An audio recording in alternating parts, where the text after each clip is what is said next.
Bonjour Marilyn, bonjour Benjamin. Bonjour à tous. Bonjour Xavier. Ce matin, on prend la direction du Vaucluse.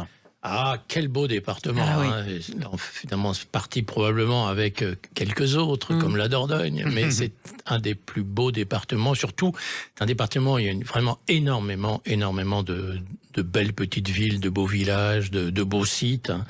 Et on va commencer par Vaison-la-Romaine. Vaison-la-Romaine, on va quitter la 7, pour le coup. Là, on va faire un vrai détour. Alors, c'est un site archéologique qui est le plus grand de France, déjà, qui rien que pour cela, Vaison mérite le détour, mais vaut aussi pour son théâtre antique. Magnifique, des très beaux, il n'y en a pas beaucoup en France quand même de ce théâtre antique. Il est très beau, où il y a d'ailleurs beaucoup d'animations. Je pense aux Corallis qui ont lieu au mois d'août. Vivre ça dans ce théâtre antique, c'est magique, c'est un grand moment.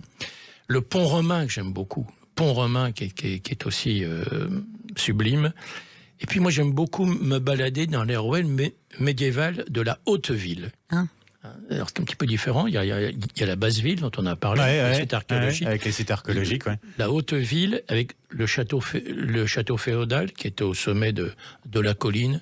Donc, et puis dans le centre de Vaison, c'est le côté provençal aussi, avec le marché. Bien sûr. On retrouve cette ambiance déjà très provençale, mais très beau détour de France. Et puis on va découvrir aussi alors des fontaines dans un autre endroit, un autre village. Dans la bien nommée Perney-les-Fontaines. Qui porte bien son nom, effectivement. Qui porte tout à fait son nom, Ouais. parce que je pense que c'est un record 41. Oula. Oui. Donc déjà, le programme, c'est de faire le tour, c'est assez sympa en cette saison, faire le tour sur le parcours des 41 fontaines, mais il n'y a pas que les fontaines. Il y a aussi d'autres monuments remarquables, je pense, il y en a 28, il y a aussi monuments classés.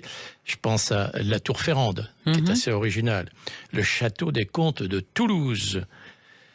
Savoir aussi que c'est la ville où a été inventé le cyclotourisme. Ah oui. Paul de Vivie, dit Vélociaux, qui a inventé le cyclotourisme. Mais alors, Perney-Fontaines, c'est l'idéal pour s'aventurer vers le Ventoux. Ah bah oui. Pour les courageux. C'est bon parce qu'on a le temps de s'échauffer en quelque sorte. C'est ça. Avant on fait les fontaines, mais c'est pas très loin. À vélo le Mont Ventoux.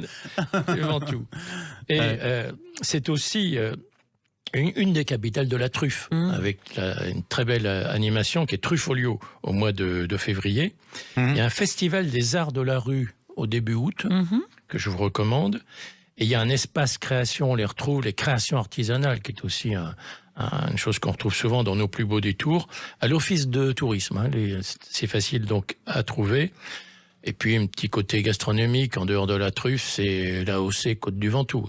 Bien évidemment, encore une fois, le Ventoux est omniprésent à Perney-Fontaines. Bah oui, effectivement. Quelques mots aussi pour conclure, d'autres villes, villages oui, aussi. On peut pas ne pas citer, il y a d'innombrables plus beaux villages de France, Venasque, Gordes, Roussillon, vous savez, c'est la ville de l'Ocre. Ah oui. Puis Ménherbe, où il y a un musée insolite du tire-bouchon. Ménherbe.